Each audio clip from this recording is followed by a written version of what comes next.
Shocking footage, real cases, real justice. Justice now. You can state your name for the record. Leah Pearson. Opportunity to review the pre-sentence investigation with Ms. Pearson.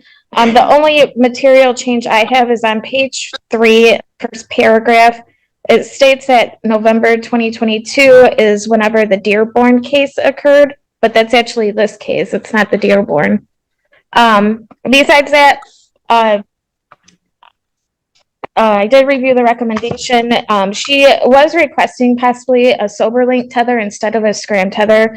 The last SCRAM tether she had has resulted in scars on her leg. And then also she's trying to become a real estate agent. It's hard for her to go to showings with that on.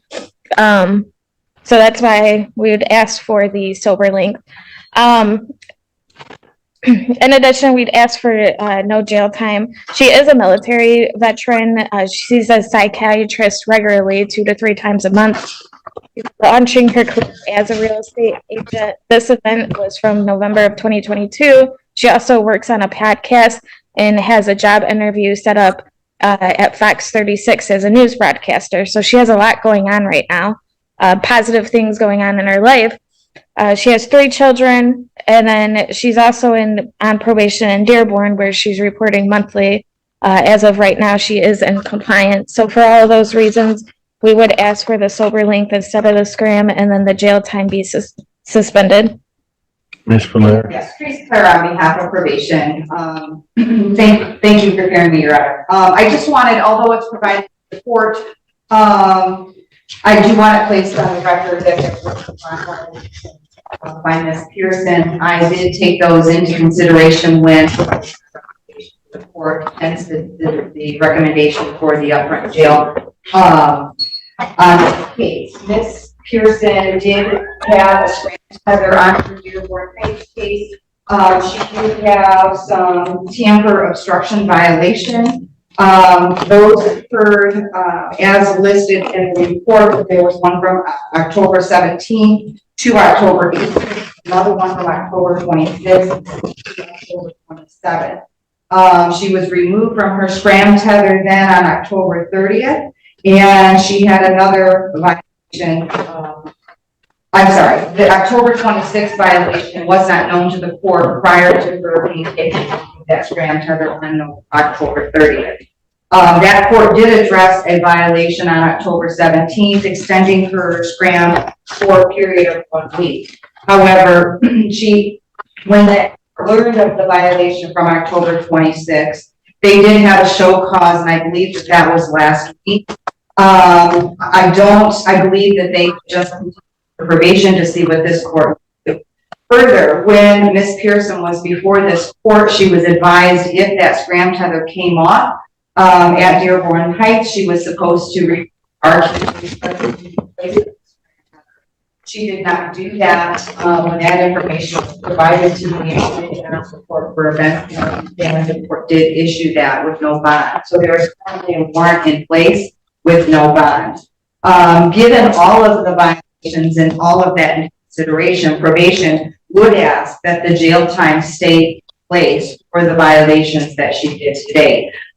Probation would also like to bring to the court's attention, although I'm sure you've already read the report, Ms. Pearson did indicate to Von Schwartz when she completed her assessment that she last drank on December, it was a week prior, so it was like a week ago. So there's continued use of drinking, and so probation has actually for Ms. Pearson. I believe that sober link is not enough monitoring, and I would ask that the court also keep a SCRAM.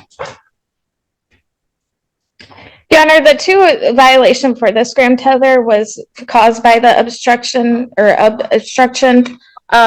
Ms. Pearson has maintained that she never obstructed. In Dearborn, she was sentenced to an additional 7 days on tether for that. There's scarring on her leg caused from this. And I think that's maybe possibly part of the obstruction, where she's trying to kind of move the tether because she's in actual pain from the tether. So, I mean, we'd just be asking for sober link.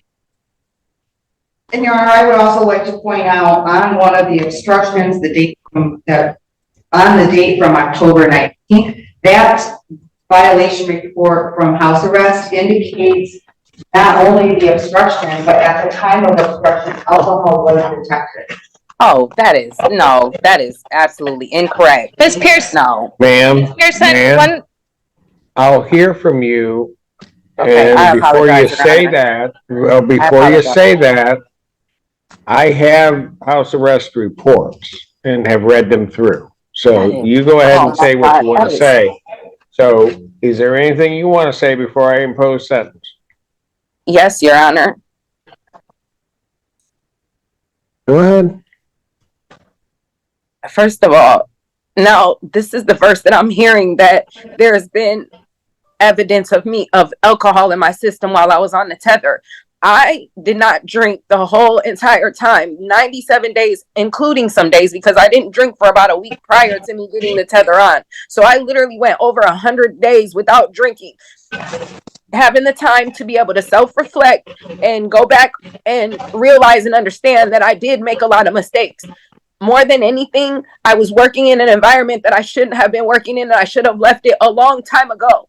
This happened a year ago, over a year ago in your guys' court, and what happened in Dearborn happened almost now a year ago. So I've done over 100 days I've done almost 100 days on the tether for Dearborn Heights. I've spent $1,600. I've had to pay fines. I mean, like this whole entire experience with Dearborn Heights has like literally shaped my life in a positive and in a negative way. And this now having to go back and do more time and do all of this, like I've already had to put off my real estate career, different job opportunities because of this situation. Like I've been, ever since I got my benefits and got awarded my VA claim, which just happened in May of this year after fighting for 10 years to get my VA claim benefits. I finally got my benefits in May. And since I got my benefits in May, I've literally been seeing a VA therapist as well as a civilian therapist. And now I'm seeing a VA psychiatrist to see about getting on a form of medication to handle my PTSD, my depression, my anxiety, and things like that. Because I understand that I understand that I have absolutely been irresponsible with liquor at times. But more than anything, I have other issues that are deep rooted further than alcohol. And that's what I'm trying to correct and work on for the sake of my children, for the sake of myself, and so that I can be who God has called me to be ultimately. Like, it's deeper than alcohol. And I'm literally taking every step that I have to. I've done everything that Dearborn Heights asked of me. And those 2 obstructions that they're talking about, I never physically tried to obstruct the tether. I did everything that they asked of me. I can't explain why they're saying that I had an obstruction, and now why they're saying that alcohol was found in my system, because I know for a fact I did not drink the entire time I was on that tether. And as far as December 2nd goes, I told the lady that I literally had, I guess I was not under, I didn't understand that I was supposed to not drink at all once the tether came off. On December 2nd, it was my best friend's birthday. We literally had a girls' night in at her house. We didn't go to any bar, any club, anything. I literally we were in Christmas pajamas. I stayed the night at her house. We had Jello shots and things like that. It was literally like a birthday party. And that was the only reason I drank that day. Like, I haven't drank outside of that since I've been off the tether. I don't even want to drink. I don't even have the desire to drink. So I'm just saying that I have learned from the situation and everything that has happened. And I understand that if I get into trouble again, the severity, and then I'm going to go to jail and all of these things. I understand all of that. And I truly do feel like I've been rehabilitated with the situation of being sober, completely sober for over, for 100 days, and literally having the time to reflect back and make positive strides in my career and in my spirituality and in my mental health and everything. It's not about liquor. It was way deeper than that. And I'm working on those things now. And I actually spoke to a psychiatrist in the VA yesterday, and she, after giving me an assessment, has ruled that she feels that I may suffer from borderline personality disorder, which could lead to a therapy called dialectical behavior therapy, which we are now in the process of trying to get that all formulated. So I'm working on myself. It's the liquor was just a crutch, I guess, or whatever. And yes, I was irresponsible, but I've learned from the situation. I understand the severity of it, and I understand that it could have been way worse. I could have killed someone. I could have killed myself. I understand that, and I've learned from that. I have 3 kids that I have to take care of. I'm the only person that they have. Like, I cannot be in jail. And this tether thing, if I have to get on a tether or even a sober link and all of that, that's only going to negatively affect what I'm trying to do professionally and what I'm doing with my mental health. Like, I'm trying to do what I have to do, sir. And that's really all I have to say. Ms. Coons, has she seen the house arrest reports? No. So we've talked about it verbally, but no, she has not physically received a copy.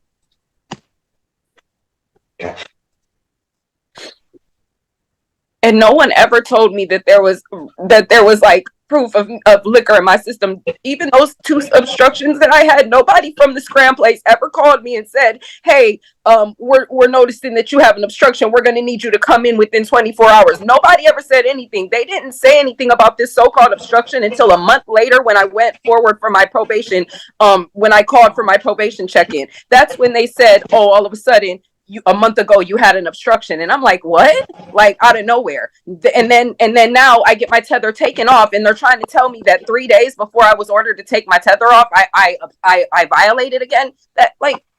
That's not true.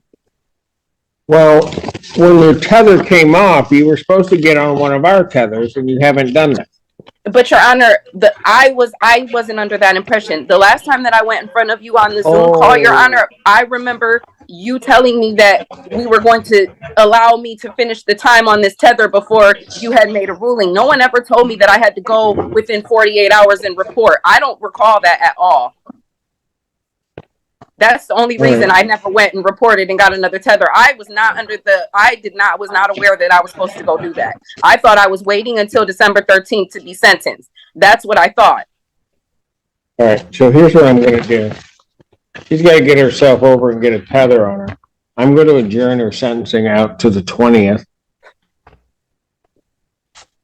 She needs to see these reports. I'll set her sentencing for December 20th, 2023, 9 a.m. in person. She needs to be here. It's not going to be by Zoom. And she's going to have to look at these reports, because if she's going to tell me what she's telling me, she needs to do that in the face of being able to see these reports, because just in fairness, and if that's the story she wants to tell me, then fine. But I'm seeing something very different than what she's saying.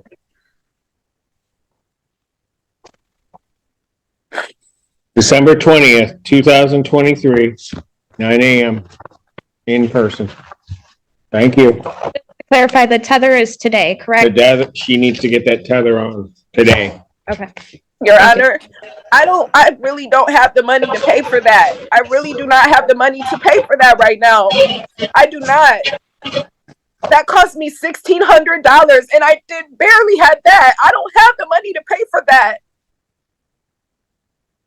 I have 3 children that I'm taking care of that I have to provide for Christmas for. I'm supposed to be going on vacation with them on the 20th. Like, this is going to ruin everything. This is going to ruin my kids' Christmas.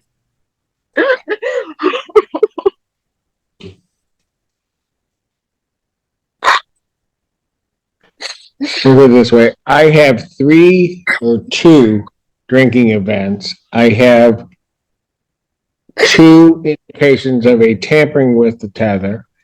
I have also an event or events out of the other court. And so bottom line, ma'am, you're going to have to get on the tether.